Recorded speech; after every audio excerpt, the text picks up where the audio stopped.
बहुजन calendar पर भारी छूट। सिर्फ 300 रुपए में 10 कैलेंडर की बुकिंग करिए। संपर्क करिए 9711 666 056 पर। भाइयों और बहनों, आप सबका दिल से यहां बहुत बहुत स्वागत, नमस्कार।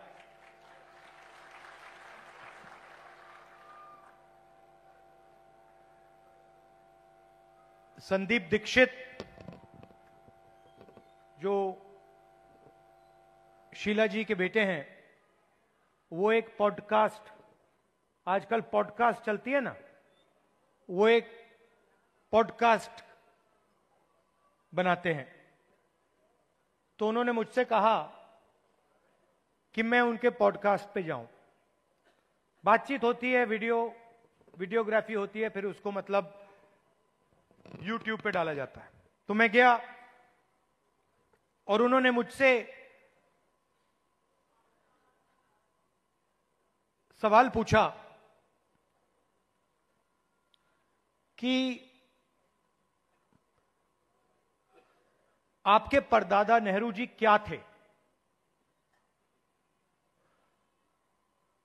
प्रधानमंत्री थे, नेता थे, स्वतंत्रता के लिए लड़े थे। आपके मुताबिक आपके परदादा क्या थे और आप उनसे क्या सीखे? कमरे में नेहरू जी की फोटो थी,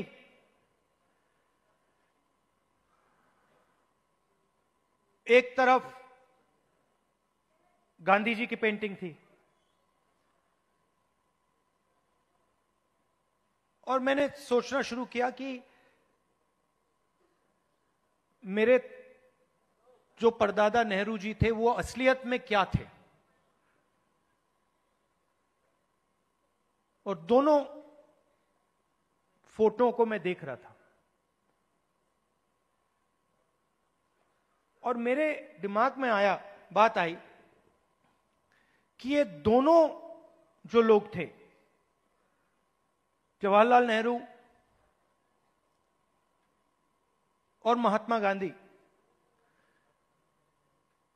ये दोनों सच्चाई से मोहब्बत करते थे।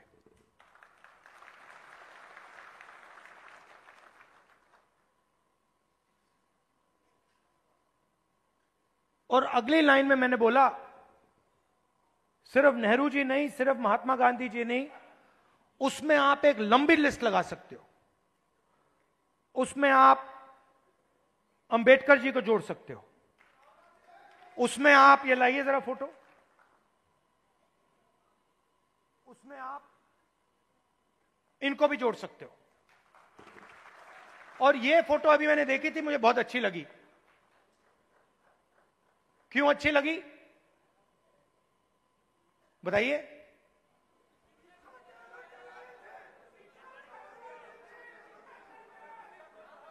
क्योंकि जो इनकी पत्नी है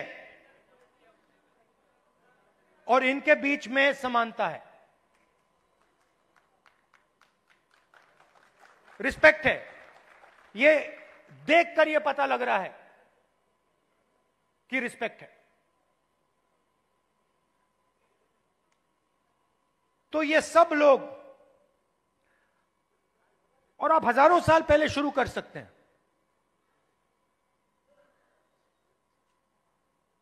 बुद्ध भगवान सच्चाई से मोहब्बत करते थे, सच्चाई से दूर नहीं जा सकते थे।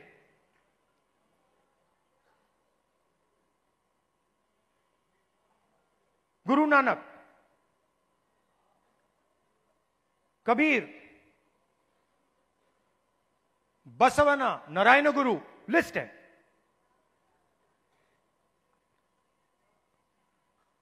तो लोग मुझे कहते हैं कि ये संविधान 1947 में लिखा गया था, और मैं उनसे कहता हूं नहीं, यह संविधान हजारों साल पुराना है। और इस किताब के अंदर अंबेडकर जी की सोच, फूले जी की सोच, गांधी जी, नेहरू जी, गुरु नानक जी, कबीर, जिन लोगों को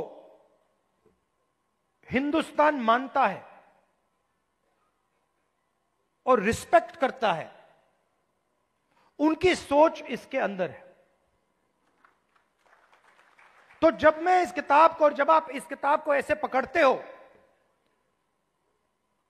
आप 70-80 साल पुरानी किताब को नहीं पकड़ रहे हो, आप हजारों साल पुरानी विचारधारा की रक्षा कर रहे हो।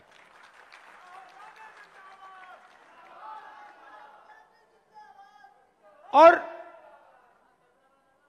अगर हम सच्चाई की बात करें तो क्या इसमें सावरकर जी की विचारधारा है? हो ही नहीं सकती, क्योंकि वो सच्चाई का सामना नहीं कर पाए। अब ये बात किसी को अच्छी लगे ना लगे, ये सच्चाई है, तो मुझे ये बोलनी ही पड़ेगी। तो कॉन्स्टिट्यूशन हिंदुस्तान की सच्चाई का रक्षक है, और जो हजारों सालों का जो विजडम है, जो हिंदुस्तान के लीडर्स ने, बड़े बड़े महापुरुषों ने इस देश की जनता से सीखा, वो इसके अंदर है।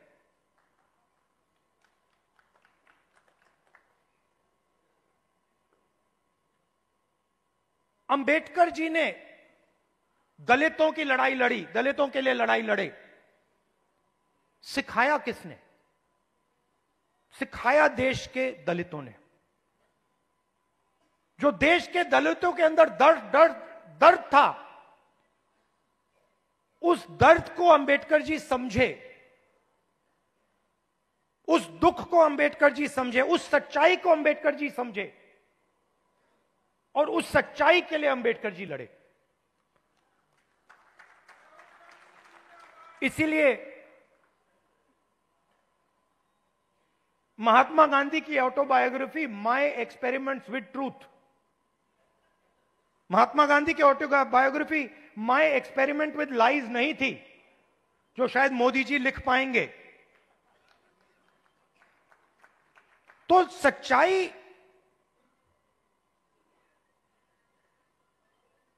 की ही लड़ाई चल रही है। और आजकल क्या हो रहा है, सच्चाई बोलना हिंदुस्तान में मुश्किल है, आसान नहीं। आप देख लीजिए, हमारी पॉलिटिक्स को देख लीजिए, पॉलिटिक्स को देख लीजिए, बड़े बड़े नेताओं को देख लीजिए, बोल नहीं पाते हैं। पूरा देश जानता है कि सच्चाई ये है, और बड़े से बड़े नेता चुप हो जाते हैं। ये पूरे देश को दिख रहा है। मगर एग्जाम्पल क्या दिया? बुद्ध भगवान ने, अंबेडकर जी, गांधी जी, इन लोगों ने एग्जाम्पल क्या दिया? डरना नहीं है, जो सच्चाई है वो देश के सामने रखनी है। और यही आप लोग कर रहे हो, यही आप लोग कर रहे हो। आप लोग डरते नहीं हो, आप लोगों को दबाया नहीं जा सकता है। आपके अंदर, खून के अंदर फूले जी, अंबेडकर जी, गांधी जी, ये सब आपके खून के अंदर हैं, और इनकी विचारधारा आपके खून के अंदर है, मेरे खून के अंदर है, और इसको कोई नहीं मिटाने जा रहा है, कोई मिटा ही नहीं सकता। मैं आपको आज 2-3 चीजें कहना चाहता हूं, मगर मेरी माइंड में एक सवाल है। तो सबसे पहले मैं आपसे सवाल पूछना चाहता हूं, देखना चाहता हूं, आप में से, आपने देखा होगा अमेरिका के राष्ट्रपति ने स्टॉक मार्केट की धज्जियां उड़ा दी हैं, देखा होगा, देखा ना? अच्छा, आप मुझे बताइए, आप में से, इस भीड़ में से कितने लोग स्टॉक मार्केट में पैसा डालते हैं? हाथ उठा के दिखाइए। अब ये देखिए, घूम के देखिए, यहां पे 1% से कम लोग स्टॉक मार्केट में पैसा डालते हैं, 1% से कम। अगर यहां 100 लोग हैं तो एक हाथ उठ रहा है। तो ये स्टॉक मार्केट आपका औजार नहीं है। इसमें अनलिमिटेड पैसे बने, मगर इसका फायदा आपको नहीं मिला।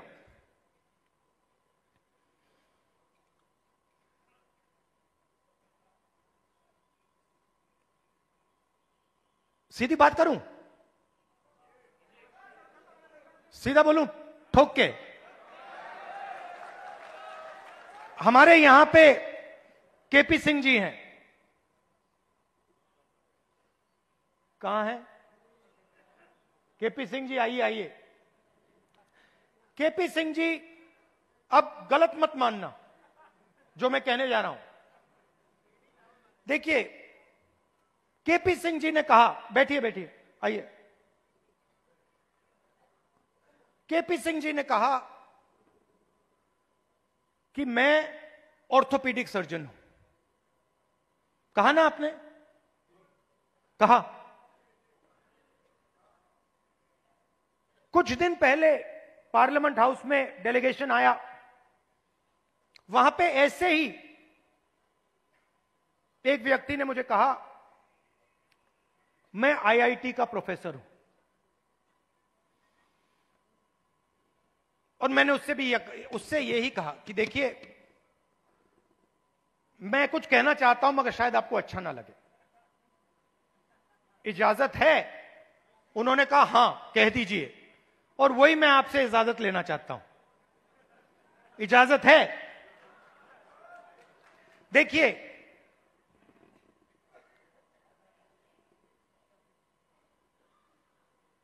आप में ऑर्थोपीडिक सर्जन की स्किल है, ऑर्थोपीडिक सर्जन की नॉलेज है, ज्ञान है। जो ऑर्थोपीडिक सर्जन होता है वो आप में सब कुछ है, मगर आप ऑर्थोपीडिक सर्जन नहीं हो। क्यों? क्योंकि पूरा का पूरा सिस्टम आपके खिलाफ काम करता है। आप सोचते हो कि आप ऑर्थोपीडिक सर्जन हो,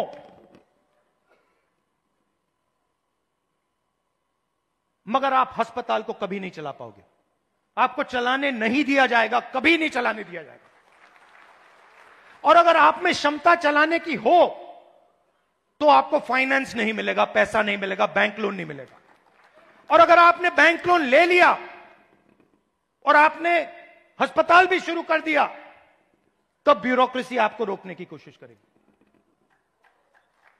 तो आपके मन में लग रहा है आपको कि मैं ऑर्थोपीडिक सर्जन हूं, मगर ऑर्थोपीडिक सर्जन के सच्चे औजार आपके हाथ में नहीं है, आपके खिलाफ काम कर रहे हैं।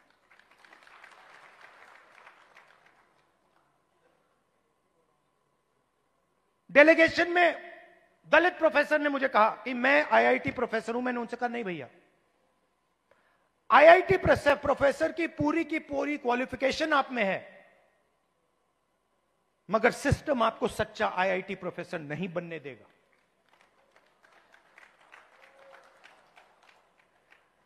और यह सच्चाई आस्ते आस्ते आस्ते आस्ते मुझे बहुत गहराई से समझ आ गई है। इस देश में अगर आप दलित हो, पिछड़े वर्ग के हो, आदिवासी हो, माइनॉरिटी हो, और उसमें मैं महिला भी जोड़ सकता हूं, पिछड़ा बोला, ईबीसी हो, अति दलित हो, अगर आप अपर कास्ट के नहीं हो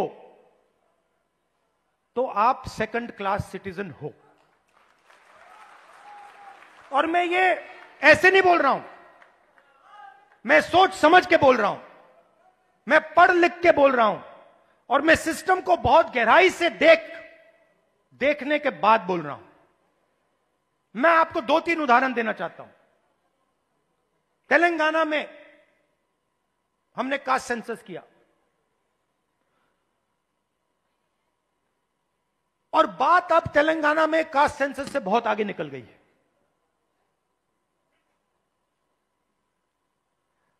तेलंगाना में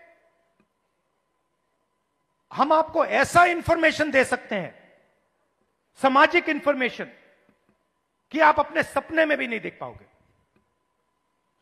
वो कैपेबिलिटी अब तेलंगाना की सरकार के हाथ में है। मैं आपको आज स्टेज से बता सकता हूं कि अगर आप तेलंगाना में देखें और उन लोगों की लिस्ट निकालें जिन्होंने बैंक लोन लिया है,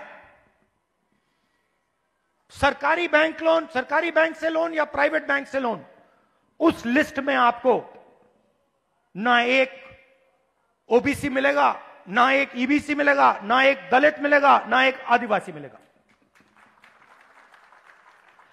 तेलंगाना की सबसे बड़ी कंपनियों की आप लिस्ट निकालिए, उनके मालिकों की लिस्ट निकालिए, उनकी सीईओज की लिस्ट निकालिए। यह सब हम तेलंगाना में अब कर सकते हैं। उनकी मैनेजमेंट टीम की लिस्ट निकालिए, आप हैरान हो जाओगे। मैनेजमेंट में, सीईओ की लिस्ट में, मालिकों की लिस्ट में आपको ईबीसी, ओबीसी, दलित, अति दलित, आदिवासी कहीं नहीं मिलेंगे, है ही नहीं। मैं आपसे नहीं कह रहा हूं कि 5% हैं, मैं आपसे नहीं कह रहा हूं कि 5% हैं, 0 है, 0 है ही नहीं। और आप दूसरे तरफ मजदूरों की लिस्ट निकालो, जो 21वीं सदी के नए मजदूर बने, गिग वर्कर्स, जो उबर चलाते हैं, जो 21वीं सदी की मजदूरी करते हैं, उनकी लिस्ट निकालो। 90% से ज्यादा, 95% दलित, पिछड़ा वर्ग, ईबीसी, आदिवासी, डोमेस्टिक सर्वेंट्स की लिस्ट निकालो। दलित, ओबीसी, ईबीसी, आदिवासी, अति दलित।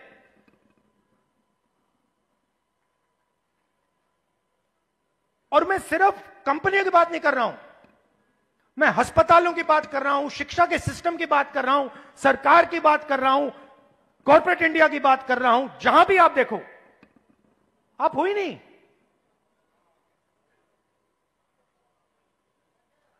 और तेलंगाना में अब वो पूरा का पूरा डेटा हमारे हाथ में है,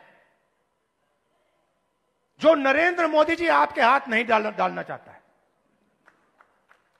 इसीलिए आपने देखा कि जैसे ही हमें वो डेटा दिखा, हमने रिजर्वेशन को बढ़ा दिया।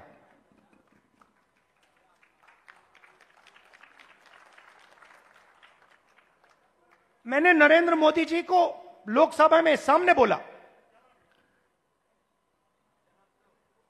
ये जो फेक दीवार बना रखी है 50% रिजर्वेशन की, इसको अगर आप नहीं तोड़ोगे तो हम इसको तोड़ के गिरा के फेंक देंगे। और दूसरी बात, इस देश के दलितों को, पिछड़ों को, ईबीसी, ओबीसी, अति दलित, आदिवासी, गरीब जनरल कास्ट के लोगों को पता लगना चाहिए कि इस देश की सच्चाई क्या है। कि 5% लोग,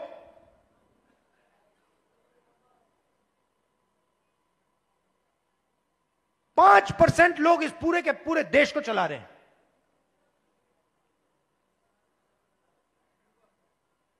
10-15 लोग हैं जिन्होंने पूरे के पूरे कॉर्पोरेट इंडिया को पकड़ रखा है। अदानी, अंबानी, 10 नाम है और आपका लाखों करोड़ रुपया सीधा आपके जेब में से उनके जेब में ट्रांसफर होता है। जीएसटी आप देते हो, कर्जा माफ उनका होता है।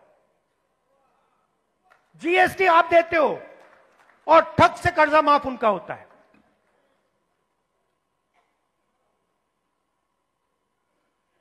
आप स्कूटर में पेट्रोल भरते हो,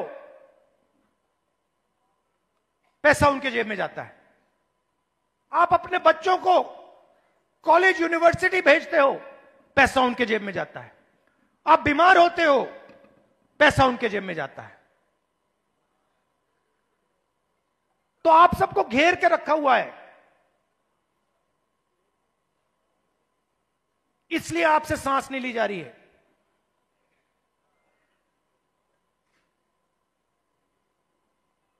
क्योंकि पूरे सिस्टम ने आपको घेर के रखा हुआ है और उसमें गरीब जनरल कास्ट भी हैं। वो भी उन कंपनियों में नहीं जा सकते, वो भी डॉक्टर नहीं बन सकते, वो भी लॉयर नहीं बन सकते।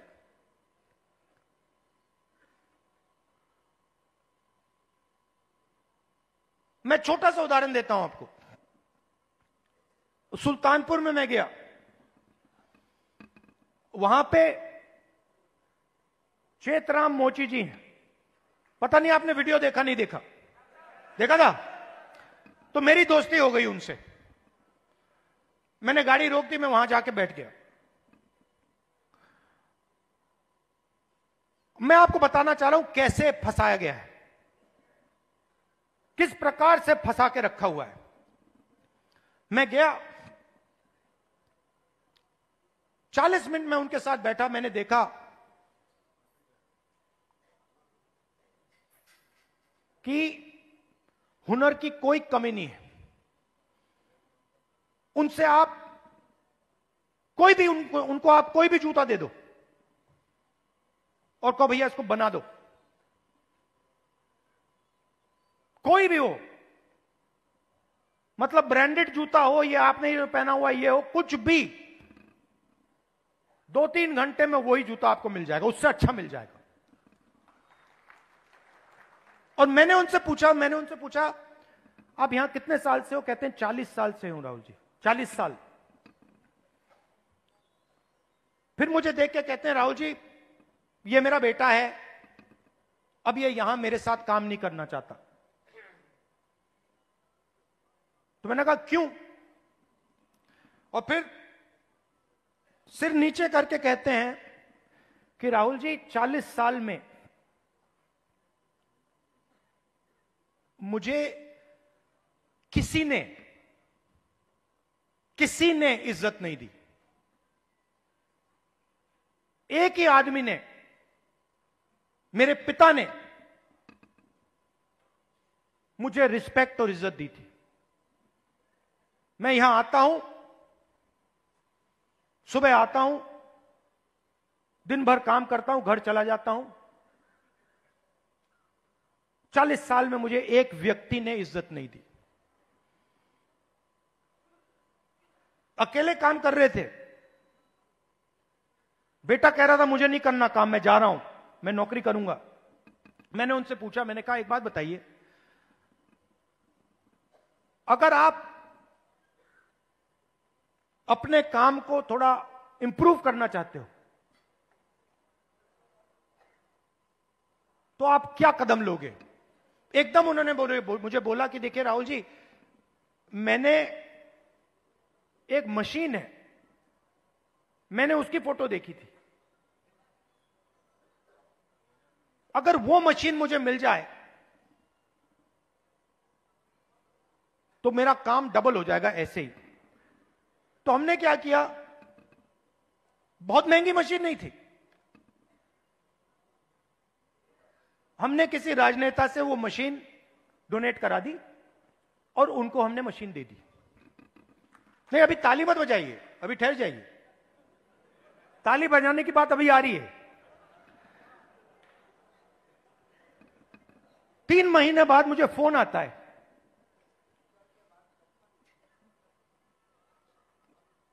चेतराम मोची जी कहते हैं, राहुल जी मैं बड़ा खुश हूं।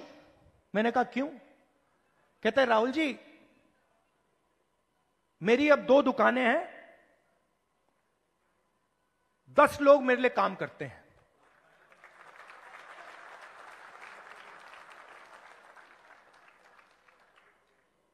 दस लोग मेरे लिए काम करते हैं, मेरी 2 दुकानें हो गई हैं। मुझे लग रहा है इस मशीन से कि मैं 4-5 दुकानें खोल पाऊंगा। अब चेतराम मोची ने मुझे एक और बात बोली। जब मैं उनके साथ बैठा था, मुझे बोला, राहुल जी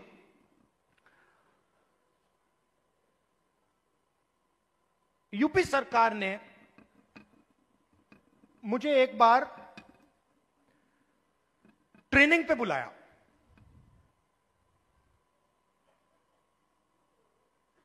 उनकी योजना थी, ट्रेनिंग पे बुलाया। तो मैंने उनसे कहा क्या सीखे? कहते राहुल जी मैं वहां गया, ट्रेनर से ज्यादा तो मुझे मालूम था। वो ट्रेनर को मतलब वो तो ट्रेनर मोची ही नहीं था, उसको तो कुछ मालूम ही नहीं था। मैंने कुछ टाइम उसको समझाने की कोशिश की, मगर फिर वो समझा नहीं तो वापस आ गया। अब आप देखिए, हुनर किसके हाथ में है? चेतराम जी के हाथ में। ट्रेनिंग कौन दे रहा है?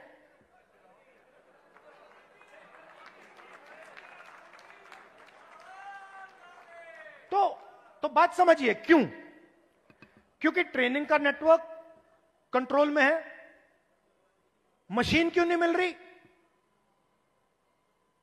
बैंक का सिस्टम कंट्रोल में है।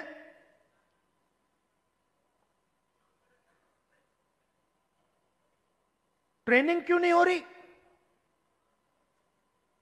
क्योंकि चेतराम जी ट्रेनिंग के सिस्टम में ही नहीं है।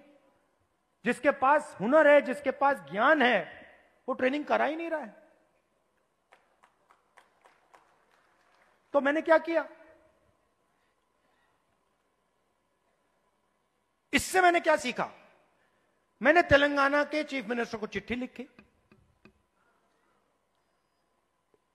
और मैंने उनको सुझाव दिया। मैंने कहा कि देखिए, ये पता लगाइए आप कर सकते हैं या नहीं। आईटीआई के सिस्टम में क्या होता है? ट्रेनिंग होती है, बढ़ई की ट्रेनिंग होती है, प्लम्बर की ट्रेनिंग होती है, मोची की ट्रेनिंग होती है, कुम्हार की ट्रेनिंग होती है, ये सब ट्रेनिंग होती है। तेलंगाना में मैंने चीफ मिनिस्टर को सुझाव दिया कि आप ऐसे कीजिए, आप सर्टिफिकेशन सेंटर बनाइए। तेलंगाना में लाखों मोची हैं, नेटवर्क है मोची का, उस नेटवर्क के अंदर हुनर है, कैपेबिलिटी है। मैंने चीफ मिनिस्टर से कहा कि ट्रेनिंग इनसे करवाइए। तो हजारों मोची, जो गुरु शिष्य की परंपरा है हिंदुस्तान में, हजारों मोची ट्रेनिंग कराएंगे। सर्टिफिकेशन सरकार करेगी, और जब एक मोची ट्रेनिंग करेगा और उसका शिष्य सर्टिफिकेशन पाएगा, तो मोची के बैंक अकाउंट में सीधा सरकार पैसा डालेगी। तो मेरा कहना है, सवाल पूछता हूं आपसे, बढ़इयों के लिए हिंदुस्तान में बैंक क्यों नहीं है? मोचियों के लिए हिंदुस्तान में बैंक क्यों नहीं है? बढ़इयों का अपना ट्रेनिंग सेंटर क्यों नहीं है? हुनर तो उनके पास है। तो जाति जनगणना जो हमने तेलंगाना में किया है, वो विकास के सिस्टम को ही बदलने जा रहा है। क्योंकि हम 21वीं सदी में जी रहे हैं।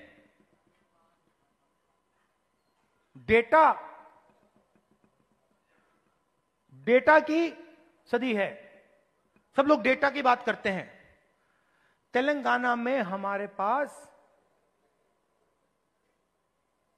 जाति का पूरा डेटा हमारे हाथों में है, और इस डेटा के साथ हम तेलंगाना की पूरी राजनीति को बदल सकते हैं। और जो सचमुच में आपका हक है, जाति जनगणना के माध्यम से वो हम आपको दिलवा सकते हैं। और सीधी सी बात है, बहुत सारे लोग कहते हैं कि भैया देखो, जाति जनगणना नहीं होना चाहिए। मोहन भगवत जी कहते हैं जाति जनगणना नहीं होना चाहिए।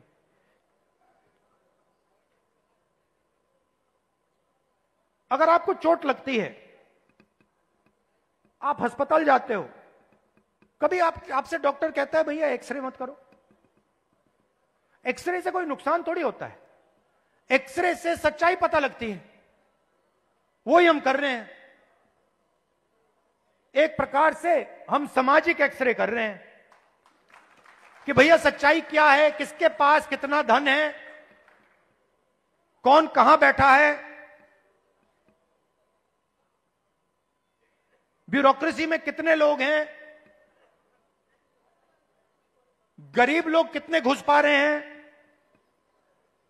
कौन सी जात के लोग कहां घुस रहे हैं, कहां जा रहे हैं, किन लोगों को कैसे रोका जा रहा है, ये सब जाति जनगणना से मिल जाएगा। तो ये एक क्रांतिकारी कदम है, क्रांतिकारी कदम है। इसीलिए आरएसएस और बीजेपी इसको रोकना चाहते हैं,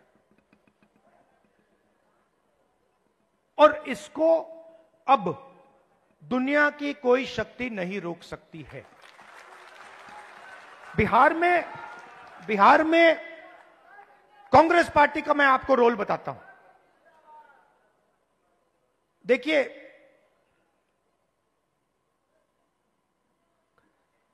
कांग्रेस पार्टी की जिम्मेदारी, गठबंधन की जिम्मेदारी, जो गरीब लोग हैं, जो कमजोर लोग हैं, ईबीसी, ओबीसी, दलित, महादलित, गरीब जनरल कास्ट के लोग, इन सब को जोड़कर, इन सबको जगह देकर, इज्जत देकर, रिस्पेक्ट देकर आगे बढ़ने का काम कांग्रेस पार्टी का। और मैं आपसे पहला व्यक्ति हूंगा जो आपसे कहेगा कि कांग्रेस पार्टी ने जो पहले काम करना चाहिए था, जिस गति से काम करना चाहिए था, जिस मजबूती से बिहार में काम करना चाहिए था, वो हमने नहीं किया। और हम अपनी गलती से समझे हैं, और अब हम बिना रुके पूरी शक्ति के साथ जो बिहार के कमजोर लोग हैं, बिहार के गरीब लोग हैं, छोटी जात, छोटी अलग अलग जो ओबीसी, ईबीसी, दलित, महादलित के लोग हैं, उन सब को हम लेकर एक साथ हम आगे बढ़ेंगे। कुछ दिन पहले हमने अपने डिस्ट्रिक्ट प्रेसिडेंट्स चुने, और मैं ये नहीं कहूंगा कि ये बहुत बड़ा कदम है, मगर ये एक जरूरी कदम है। पहले हमारे डिस्ट्रिक्ट प्रेसिडेंट्स की लिस्ट में 2/3 अपर कास्ट के लोग थे। अब हमारी नई डिस्ट्रिक्ट प्रेसिडेंट्स की लिस्ट में 2/3 ईबीसी, ओबीसी, दलित, पिछड़ा वर्ग, माइनॉरिटी के हैं। और अगर आप हमारे वर्किंग प्रेसिडेंट्स को देखें तो यह बात और भी गहराई से हुई है। मैंने और खारगे जी ने बिहार की टीम को साफ बता दिया है कि आपका काम बिहार के गरीब जनता की रिप्रेजेंटेशन का काम है। आपका काम दलितों, ईबीसी, ओबीसी, गरीब जनरल कास्ट, महिलाओं को जगह देने का काम है और आपको यह काम बिना झिझके, बिना डरे यह काम पूरा करना है। हम राजनीति में आपके लिए दरवाजा खोलना चाहते हैं। आपके युवाओं को हम राजनीति में लाकर, आपको हम राजनीति में लाकर बिहार का चेहरा बदलना चाहते हैं।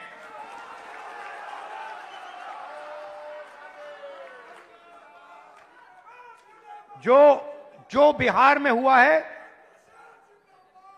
जो आज बिहार में हो रहा है, जो एनडीए की सरकार बिहार में कर रही है,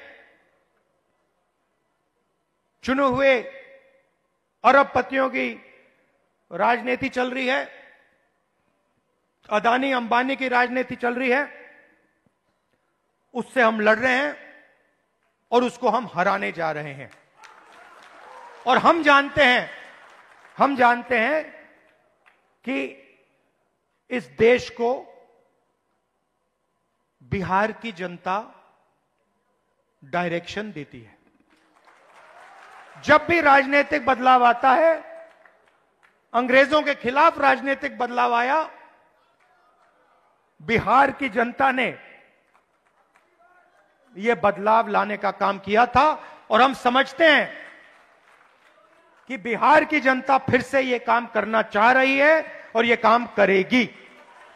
और हम आपके साथ मिलकर, शामिल होकर यह काम करना चाहते हैं। सबसे जरूरी लक्ष्य कॉन्स्टिट्यूशन की रक्षा करना है। हमारी जो पुरानी विचारधारा है, बिल्कुल मतलब ऐसे,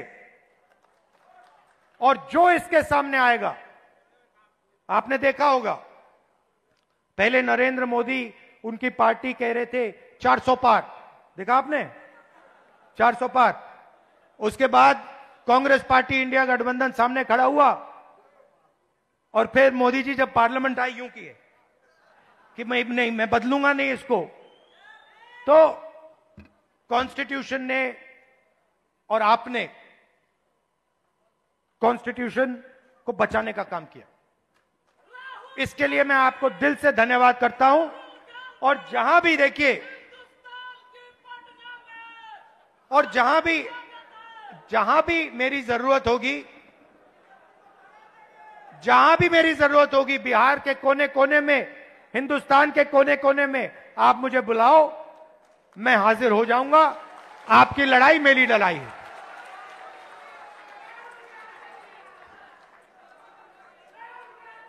दिल से आप सबका बहुत बहुत धन्यवाद।